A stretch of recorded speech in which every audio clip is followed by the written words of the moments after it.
Hello friends, welcome to my channel. तर या रक्षाबंधनला फक्त 2 साहित्याने 10 मिनिटांमध्ये आपल्या लाडक्या भावासाठी कलाकंद नक्की ट्राय करून बघा। तर रेसिपी लास्टपर्यंत नक्की बघा। कलाकंद बनवण्यासाठी आपल्याला इथे 200 ग्राम पनीर लागणार आहे। तर पनीर आपल्याला एकदम छान असं कुस्करून घ्यायचं आहे आणि शक्यतो ताजंच पनीर आपल्याला इथे घ्यायचं आहे। तर मी इथे 200 ग्राम पनीरपासूनचं कलाकंद बनवत आहे। सगळं पनीर चांगलं कुस्करून इथे मी घेतलेलं आहे। आता साईडला मी पॅन तापत ठेवलेला आहे। पॅनमध्ये 1 चमचा भरून तूप टाकून घेतले। चांगलं मेल्ट झालं की गॅसची फ्लेम स्लो ठेवायची आणि कुस्करलेलं पनीर या पॅनमध्ये टाकून घ्यायचं आहे। आता हे पनीर जे आहे त्याला चांगलं 2 ते 3 मिनिटं मॅश करत मंद आचेवरती परतवून घ्यायचं आहे। पनीर परतवत इथे माझी 2 मिनिटे कंप्लीट झाली आहेत। आता मी लगेचच ह्याच्यामध्ये समप्रमाणामध्ये 200 ग्राम मिल्क मेड टाकून घेत आहे।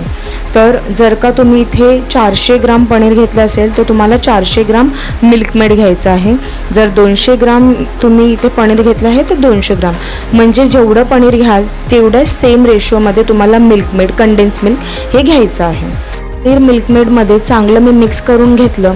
आता कमीत कमी 3 ते 4 मिनिटे कंटिन्युअस मी ह्याला असं स्टर करत राहणार आहे।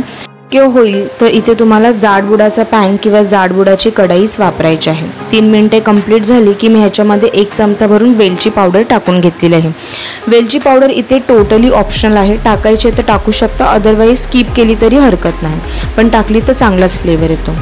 2 ते 3 मिनिटे मी ह्या कलाकंदला छान असं मिक्स करत गेली तर आता तुम्ही बघू शकता ह्याचं जे टेक्स्चर आहे ना ते थोडं आता घट्टसर व्हायला चालू झालेलं आहे। तर आता कंटिन्यू आणखीन आपल्याला स्पॅच्युला फिरवत राहायचं आहे। 2 मिनिटे मी असेच ह्याला परतवून घेतले। तर जी मला कन्सिस्टन्सी कलाकंदची हवी आहे ती इथे रेडी झालेली आहे। हे एकदम घट्टसर असं रेडी आहे। आता लगेचच मी गॅसची फ्लेम बंद केली आणि एक मी इथे केक टीन घेतला आहे, त्याच्यामध्ये एक बटर पेपर टाकून घेतलेला आहे। बटर पेपर नसेल तरी पण हरकत नाही, खाली थोडंसं तूप लावलं तरी चालेल। त्या केक टीनमधल्या बटर पेपरवरती मी सर्व जे कलाकंदचं मिश्रण आहे ते टाकून घेतलेलं आहे आणि त्याला इक्वली सर्वीकडे स्प्रेड करून घेतलेलं आहे।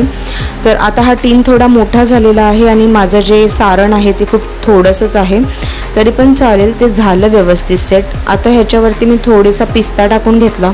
पिस्तासुद्धा इथे ऑप्शनल आहे, पण दिसायलासुद्धा सुंदर दिसतो आणि खायला तर अजून टेस्ट लागतेच।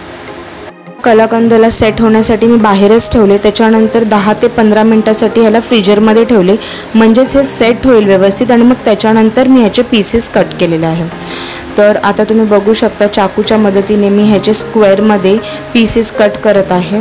या कलाकंदावरती मी थोडेसे पिस्ता अजून टाकून घेतला सर्वीकडे आणि थोडंसं गुलाबाच्या पाकळ्या टाकलेल्या आहेत आणि बघू शकता एकदम छान असं कलाकंद इथे रेडी झालेला आहे। तर हा कलाकंद दिसायला खूप सुंदर असा दिसतच आहे, पण खाण्यासाठी सुद्धा एकदम चविष्ट आहे, तसेच बनवायला तर एकदमच सोपं आहे। फक्त 2 इंग्रेडियंट्सपासून हा कलाकंद इथे मी भरपूर सारं रेडी केलेला आहे। तर या रक्षाबंधनला या कलाकंदाची रेसिपी घरात नक्की ट्राय करून बघा आणि तुमच्या भावाला नक्की खायला द्या। रेसिपी कशी वाटली ती मला कमेंट सेक्शनमध्ये नक्की सांगा। रेसिपी आवडली असेल तर चॅनलला लाईक, शेअर, सबस्क्राईब करायला विसरू नका। थँक्यू।